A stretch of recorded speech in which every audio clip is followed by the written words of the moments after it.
ప్రేరణ అనే కవిత్రయం గారు భారతానికి తెలుగులోకి అనువదించి అద్భుతమైన సాహిత్యాన్ని ఇచ్చాడు. ఎవరో చదివి చేరుస్తారా? తెలుగు అక్షరాలు ముత్యాల్లా గుండ్రంగా ఎంత అందంగా ఉంటాయో చూడు.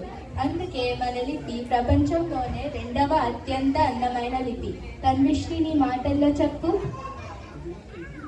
తెలుగు మాటల్లో ఒక రకమైన మర్యాద, గౌరవం ఉంటుంది. అందుకే మన భాషను అజంతా భాష అంటారు. ఋగ్విజ, నీకు వాడుక భాష గురించి ఏమైనా తెలుసా? గిడుగు రామ్మూర్తి పంతులు గారు సామాన్య ప్రజలకు అర్థమయ్యేలా వాడుక భాషను మనకు అందించారు. మోక్ష, నువ్వు ఇంకేమైనా చెప్పగలవా? అమ్మ అని పిలిచినప్పుడు కలిగే కమ్మదనం మరే పిలుపులోనూ ఉండదు. అది మన తెలుగు భాష గొప్పతనం. నిమిషా, నీకు తెలిసిన విషయం చెప్పవా? ఎక్కడో అమెరికాలో కూడా మన తెలుగు వాళ్ళు వేల సంఖ్యలో ఉండి మన సంస్కృతిని కాపాడుతున్నారు.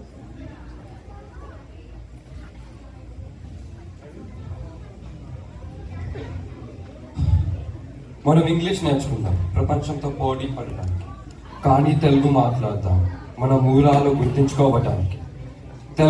తెలుగు భాష వర్ధిల్లాలి, మళ్ళీ తెలుగు భాష వర్ధిల్లాలి.